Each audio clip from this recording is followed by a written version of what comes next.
나는 말씀과 기도로 거룩한 삶을 살겠습니다. 나의 삶을 찢어 하나님과 이웃을 섬기겠습니다. 십자가에서 죽은 내 안에 예수님 계시면 성령님께서 일하십니다. 아멘. 오늘 본문에 있는 말씀은 출애굽의 여정을 위해서 주어진 말씀입니다. 이 출애굽의 여정, 애굽에서 탈출해가지고 약속의 땅, 가나안 땅에 도착하는 이 일련의 과정들이 우리에게 시사하는 바가 참 많습니다. 특별히 죄인이 구원을 받아서 하나님의 자녀가 되는 과정으로 쉽게 비유하곤 합니다. 일찍이 하나님께서 아담에게 말씀해 주셨는데 아담이 마귀의 시험을 이기지 못하고 하나님의 첫 번째 계명을 어김으로 죄를 짓게 됩니다. 첫 번째라는 것은 하나님께서 인간에게 주신 첫 번째 계명, 선악을 알게 하는 나무의 열매를 먹지 말라 하는 이 계명을 아담이 하와가 그렇게 중요하게 생각하지 못하고 마귀의 시험에 빠져서 죄를 짓게 됩니다. 그저 계명을 어겼을 뿐인데 신기한 일이 발생했죠. 생명을 잃어버린 것입니다. 선악을 알게 하는 나무의 열매를 맺고 난 뒤에 생명을 잃어버리니까 하나님 중심으로 생각하고 판단하고 평가하고 선택하던 사람이 사람 자기를 중심으로 자기를 기준으로 평가하게 됩니다. 마귀가 친절하게 이것도 안내를 해줬습니다. 이 선악을 알게 하는 나무의 열매를 먹으면 하나님과 같이 될 것이다. 이 말이요, 하나님의 형상으로 지음받았기 때문에 우리는 하나님처럼 사는 삶의 모양이 우리에게 있어요. 하나님의 성령이 함께 하시고 우리의 영이 살아서 우리의 마음을 다스리고 내 마음에 기뻐하는 대로 행동할 수 있는 이런 지극히 인간적인 삶을 통해서 하나님께서 맡겨주신 일을 감당했어요. 그래서 아담이 어떤 동물을 볼 때, 어떤 식물을 볼 때에 그 동물과 식물에게 이름을 지어주는 이런 일들을 하나님 대신 감당했단 말씀입니다. 그런데 선악을 알게 하는 나무의 열매를 먹고 난 뒤에 아담과 하와는 육체는, 몸은 느끼지 못하고 변화가 없지만 혼도 느끼기를 가끔 깜빡깜빡했지만 영이 죽어버렸어요. 이건 굉장히 중요한 이야기예요. 영이 죽어버리고 나니까 영을 느끼던 혼, 마음이 영적 감각이 점점 사라져버리고 잃어버리게 되어요. 그래서 아담의 후손들이 육체가 되어버렸다. 그렇게 말씀을 합니다. 물론 그 과정에는 시간이 좀 많이 지나요. 아담의 아들 가인과 아벨이 하나님 앞에 예배드리는데 분명히 말씀합니다. 네 앞에 죄가 있지만 그 죄를 다스리라. 그렇게 말씀을 해주셨는데도 불구하고 가인은 그 죄를 다스릴 수 없는 사람인 것이 들통나버려요. 왜 다스리지 못하느냐? 그 영이 죽어버렸기 때문인 거예요. 이게 시간이 훨씬 지나고 나니까 이게 드러나게 되었단 말씀입니다. 노아의 과정을 지나고 아브라함 때까지 그 창세기에 나오는 그 수많은 족보의 시간이 흐르는 동안 이 영이 죽은 것에 대한 감각이 사람들에게 없어요. 그러니 상식적이지 않는 일, 산에 왜 배를 만드느냐 하는 것을 이해할 수도 없고 깨달을 수도 없고 왜 그러는지 묻지도 않아요. 하나님께서 물로 세상을 심판할 것이다 하는 것이 그저 홍수 나는 정도로만 생각했던 것 같아요. 영이 죽으니까 마음이 자기가 이해하고 경험하는 한도에서 하나님을 생각하고 하나님의 일을 이해하는 정도로 축소되어 버리고 내 경험 밖의 일은 하나님도 못한다는 투로 세상을 살아가게 됩니다. 이것은 영이 활발하게 사역하는 일들을 깨닫지 못하기 때문이에요. 믿음의 조상 아브라함 이후에 하나님의 언약을 따라 요셉을 알지 못하는 나라가 생기게 되고 이스라엘 백성들은 인구가 많은 탓에 노예로 전락하게 됩니다. 하나님의 약속은 있지만 현실은 녹록지 않았지요.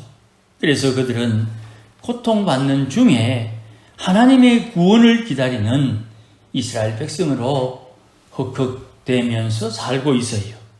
거기에 하나님께서 모세를 준비하시고 모세를 저들의 영도자로 보내셔서 하나님의 약속의 땅으로 인도하게 됩니다. 그 장대한 출애굽의 여정은 우리 인생이 죄에서 구원받는 과정이 되고 생명을 다시 얻어서 영생을 회복하는 과정이기도 합니다. 또한 약속의 땅에 안착하기 위해서 겪는 시험의 여정이기도 하고 하나님의 구원을 이해하는 현실의 여정이 되기도 해요. 그러니 이 출애굽의 사건을 묵상하면서 우리 현실 속에 일어나는 수많은 일들과 그 배경에 일하시는 하나님의 손길을 깨달을 수 있는 기회가 되는 것이에요. 하나님께서 구원해 주시겠다 약속한 뒤에 모세가 이 땅에 태어났는데 모세가 이스라엘 백성들 앞에 등장하기까지 80년의 시간이 걸려요. 말이 80년이지. 시간 80년 동안 하나님께서 준비해 주시는 거예요. 그러면 우리 기다리는 사람들, 이거 참 세워라 내워라. 얼마나 힘들겠습니까? 또 모세가 등장하면 바로가 좀 알아서 보내줘야 되는데 이 바로도 순순히 이스라엘 백성들을 보내주지 않습니다. 그러니 모세와 바로가 대립을 하죠.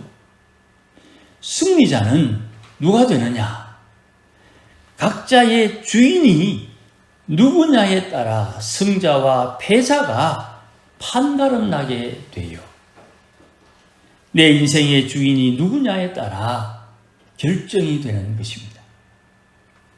바로는 눈에 보이는 태양의 아들, 모세는 눈에 보이지 않는 창조주의 하나님의 종으로 이들이 대립하는데 하나님의 종인 모세가 승리하기까지 쉽지 않는 여정을 겪게 됩니다.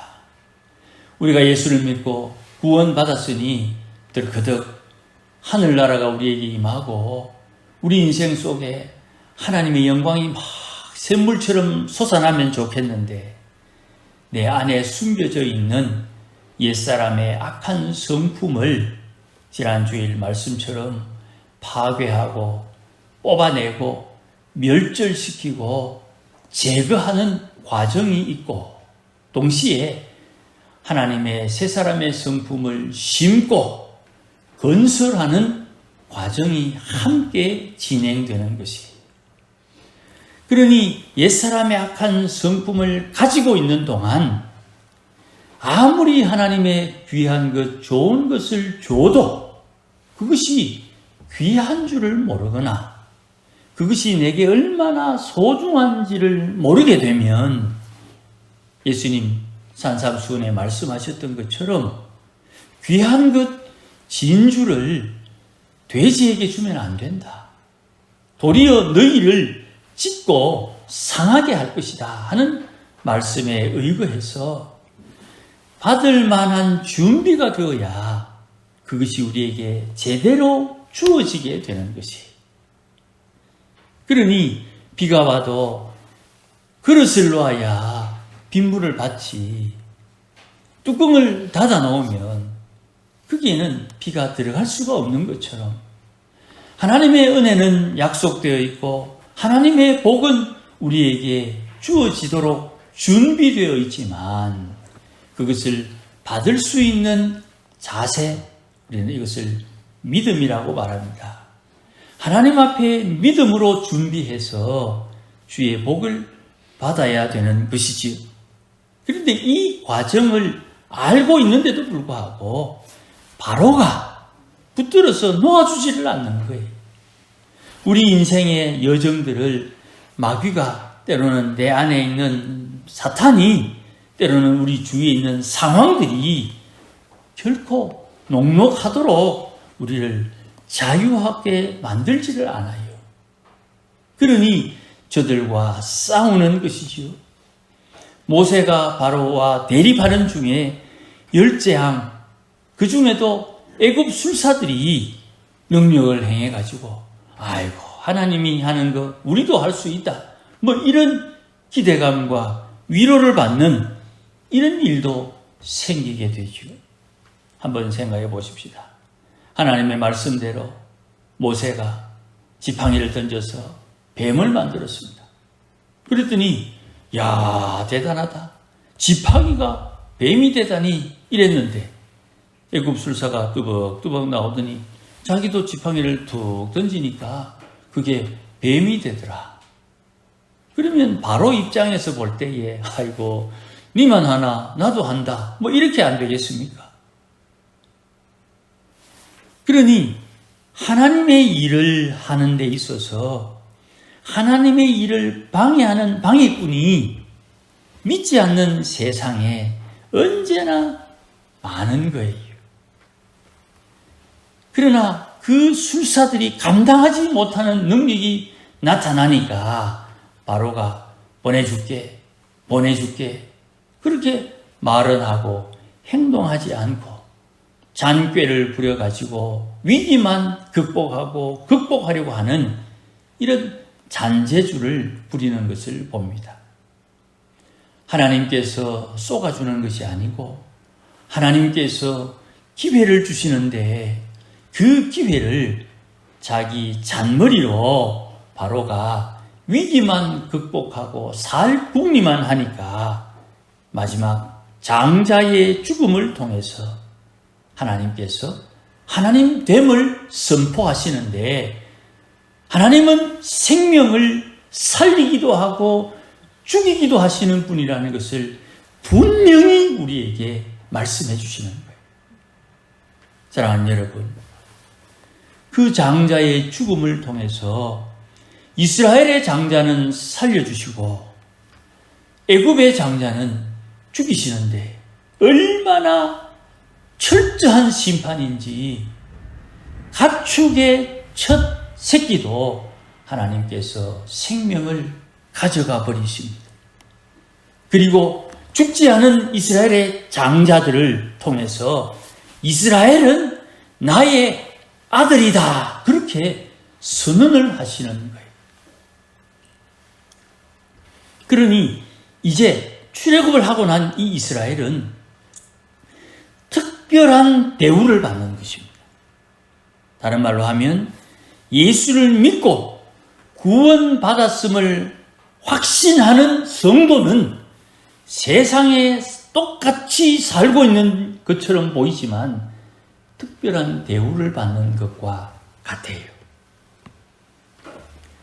하나님의 약속을 받게 되고요, 약속을 가지고 들어갈 수 있는 약속의 땅에 들어갈 수 있는 자격을 받게 되는 것이에요. 이것을 우리는 쉽게 구원받았다 그렇게 표현해요. 우리는 예수를 믿기 때문에 하늘나라에 들어갈 수 있는 기회와 자격을 공급받았고요. 지금 죽어도 혹 우리가 하나님 앞에 허물된 것이 있어도 그 허물 때문에 천국은 절대로 취소되지 않아요. 우리 마음에 새겨야 됩니다. 누구든지 주의 이름을 부르는 자는 구원을 얻으리라. 이 말씀은 믿는 이에게 누구도 변치 않는 하나님의 확실한 약속이 되는 것이에요.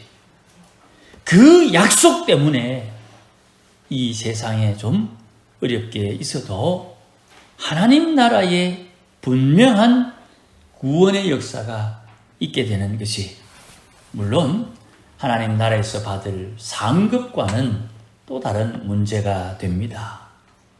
성경의 많은 부분에 상급에 대한 이야기를 몇 번씩 하십니다만은 거기에 특이한 점은 하나님의 상급은 보응과 관련되어 있어요. 갚아주심. 갚아주심은 무언가 했기 때문에 갚아주는 거죠.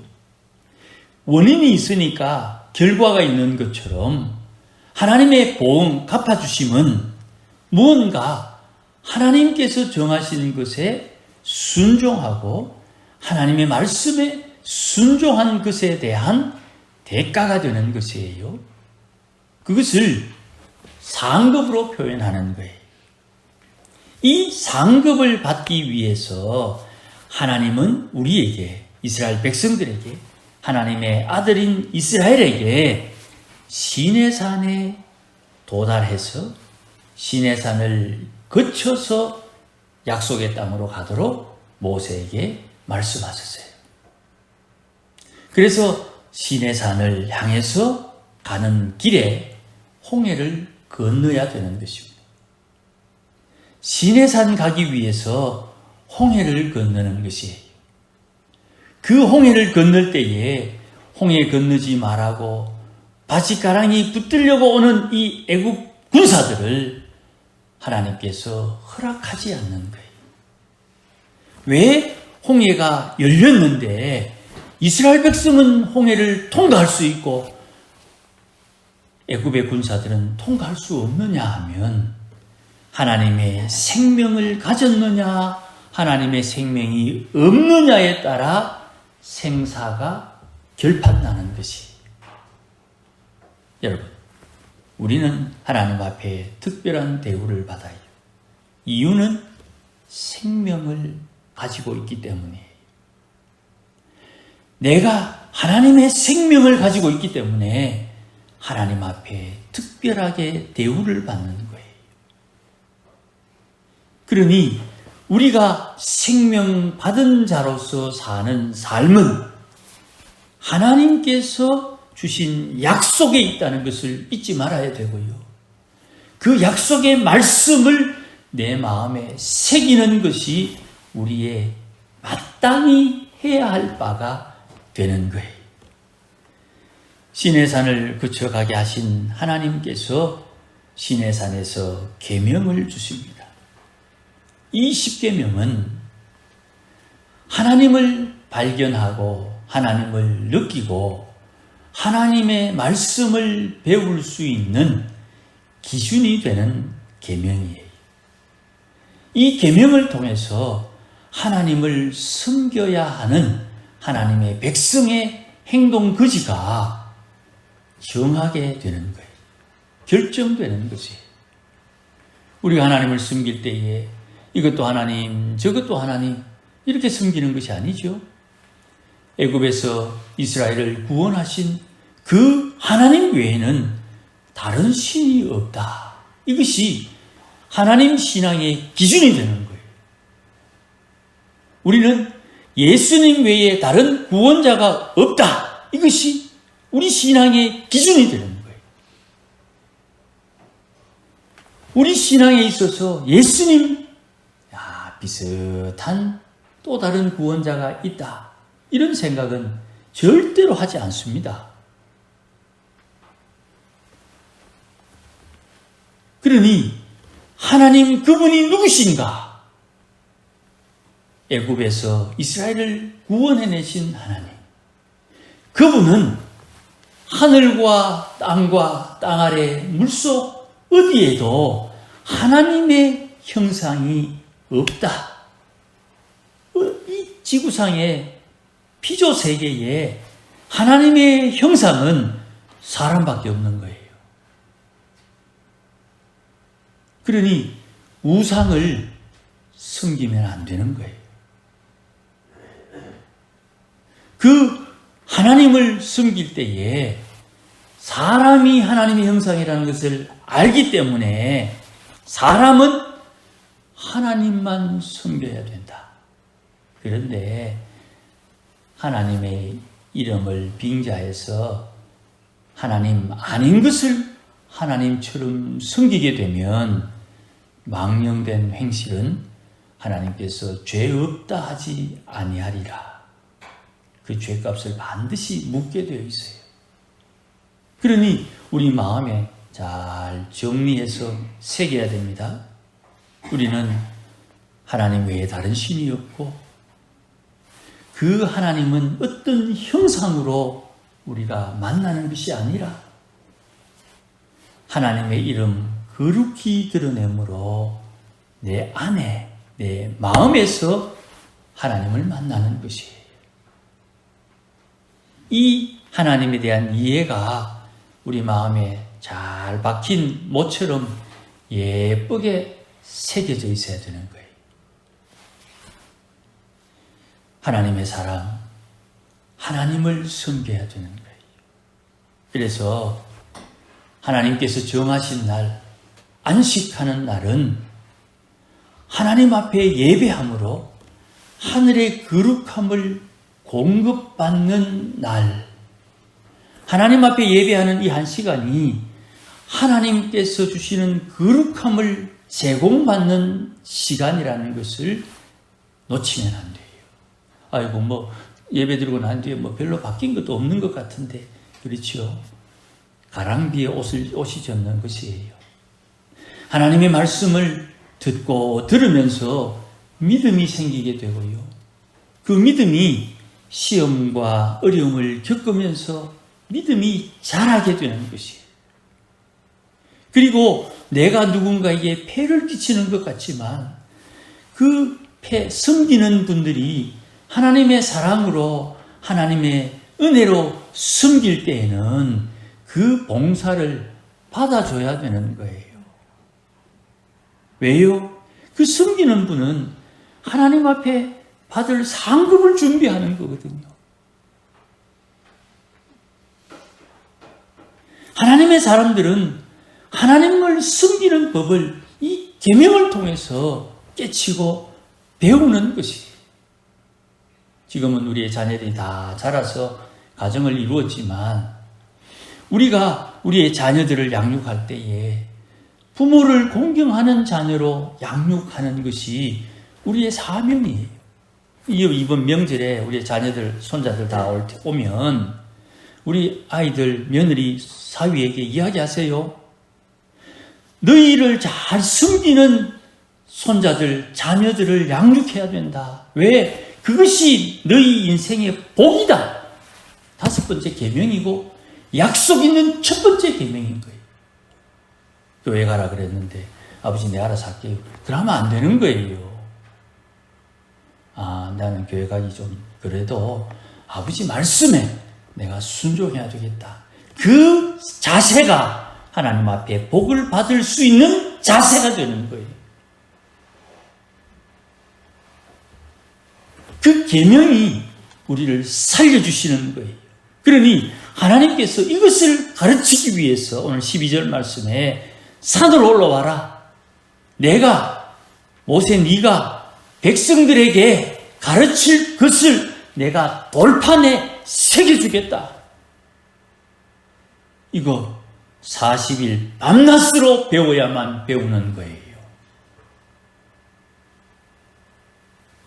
하나님의 계명이 마음에 새겨져 있어야만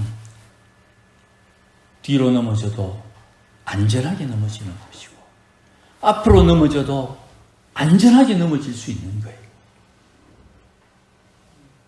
하나님의 사람, 하나님께서 손을 붙들어 주심으로 넘어져도 다시 일어날 수 있다. 잠언에 말씀하지 않습니까? 넘어지는 것이 두려운 것이 아니라 다시 일어나지 못하는 것이 두려운 거예요. 실수해도 돼요. 좀 어긋나도 되고요. 좀 잘못해도 돼요. 주님, 그런 거 가지고 왈가왈부 하시는 쫀쫀한 하나님 아니에요. 하나님의 말씀을 지키려고 하는데 지킬 수 없는 자신의 모습을 보고 통회하고 자복하고 하나님 앞에 울고 은혜를 구하는 그 심령, 상한 심령을 하나님은 찾고 계십니다. 세상 사람들 완벽한 사람이 어디 있습니까? 목사가 강단에 여러분이 세워졌으니 그럴듯하게 이야기하는 것이지 저라고 별 거 있겠습니까? 하나님의 은혜가 있고 하나님의 사랑이 있고 하나님의 은혜를 아는 여러분들이 덮어주고 이해하고 그래도 목사님 이렇게 세워주니까 이렇게 있는 것이지 하나님 앞에 누가 당당할 수 있겠습니까? 말씀을 좀 많이 안다고 모른다고 그것도요 전도서 말씀대로 별것 아니에요. 안들 뭐합니까? 안 하면 꽝이요. 뭐라도 아는 만큼 충성하면 하나님 앞에 귀한 하나님의 사람이 되는데 안다고 먹여도 아무것도 아니에요. 신학이 어떻니? 신학자가 어떻니? 그래서 어쩌란 말입니까? 오늘 하나님의 성령께서 이것을 하라 하는 것을 행할 수 있는 능력이 있느냐 없느냐 그게 문제지.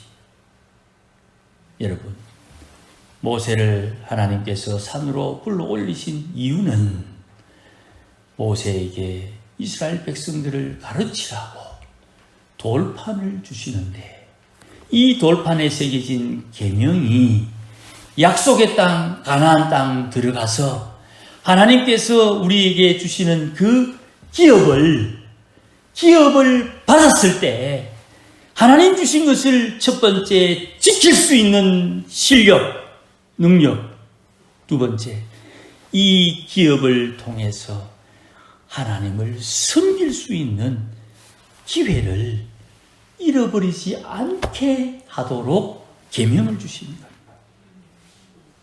이 계명 가지고 하나님 우리 애먹이려고 하는 게 아니고요. 그 계명을 통해서 이 땅에 하나님의 나라가 이루어지고 하나님의 영광이 선포되고 하나님 약속하신 그 복을 누리도록 우리에게 기회를 주시는 기본적인 자세를 우리에게 알려주시는 거예요. 하나님의 십계명 마음에 새겨야 됩니다. 하나님의 십계명 하루에 한 번 이상이라도 암송해야 됩니다. 내 행동거지가 혹시라도 계명에 어긋남이 없는지를 하나님 앞에 문득문득 깨달아야 됩니다. 그리고 그 계명 안에서 주님 주시는 평강을 누릴 수 있어야 돼요. 우리 인생의 문제가 자꾸만 불거지는 이유는 계명에서 떠나면 떠날수록 세상의 방식으로 감당하지 못하게 되는 것입니다. 그러나 마음에 결심을 하고 계명을 붙들고 하나님 앞에 기도하며 울면 시간이 지나면 지날수록 모든 것들이 흐트러져 있다가 제자리를 찾아가는 것을 경험하게 됩니다. 지난 10년 동안 지하에서 기도하면서 여기까지 하나님 인도해 주셨는데 처음부터 계명 붙들고 기도하던 그 시기를 보고 지금까지 보면 제 인생 속에 역사하신 하나님의 은혜 이루 말로 표현할 수 없습니다. 차근차근 주님께서 인도하시고 만들어 가시며 준비하셔서 우리의 인생에 큰 은혜와 복을 주시는 그 아름다움의 역사를 경험하고 깨닫고 그래서 좀 더 확실하게 이 말씀을 증거할 수 있는 것입니다. 사랑하는 여러분, 돌판에 새겨진 주의 계명, 우리 마음판에 새겨서 우리가 상상하지 못하는 하나님의 은혜, 바울이 고린도전서에 말씀하신 것처럼 하나님께서 사랑하는 이는 사람들이 듣지도 못하고 보지도 못하고 마음에 생각하지 못한 은혜를 주신다 하신 그 약속의 말씀이 우리 온 교회와 성도들의 인생 가운데 함께 하시기를 주의 이름으로 축복합니다. 기도하십시다. 하나님 아버지 감사합니다. 명절을 맞이해서 우리의 신앙을 다시 한번 점검하고 우리 자녀들에게 득담할 때에 예수 잘 믿으라, 하나님의 계명을 마음에 새겨라, 하나님 사랑하며 살자 하는 이 한마디를 던질 때에도 그 말씀에 능력을 다하소서 온 가족들이 하나님을 기뻐하며 하나님을 사랑하며 하나님 주신 복을 누리는 우리 가문들이 다 될 수 있도록 은혜와 복을 허락하여 주시옵소서. 우리 기도할 때마다 우리 마음에 안타까워 눈물 흘리는 기도의 제목이 있습니다. 하나님 아버지, 이 문제가 해결될 수 있는 길을 하나님의 계명에서 찾게 해주시고 주의 계명 붙들고 하나님 앞에 기도하며 인내하는 기간 동안 하나님 역사하여 주셔서 주의 선하신 손길로 그 어려운 일들이 잘 해결될 수 있도록 복을 주시고 하나님 앞에 계명을 따라 기도하며 준비하는 모든 일들이 하나님의 역사를 통하여 순적하게 이루어지도록 복을 주시옵소서. 하나님 외에 다른 신을 섬기지 않겠습니다. 예수 외에 다른 구원자가 우리에게 없습니다. 주님, 오늘도 하나님의 백성들에게 새로운 믿음을 더하여 주시옵소서. 예수님의 이름으로 기도하옵나이다. 아멘. 이제는 우리 주 예수 그리스도의 크신 은혜와 하나님 아버지의 극진하신 사랑과 성령님의 충만하심과 함께하심과 인도하심이 오늘도 하나님 주신 계명 마음에 새겨서 이 땅에 살고 있으나 하늘의 상급을 준비하며 살고 이 땅에 매여 있으나 하나님의 뜻을 이루며 살기를 소원하는 모든 믿음의 권속들 심령 위에, 가정 위에, 일터 위에, 자녀들 위에, 우리 교회 위에 이제로 영원토록 함께 계실지어다. 아멘.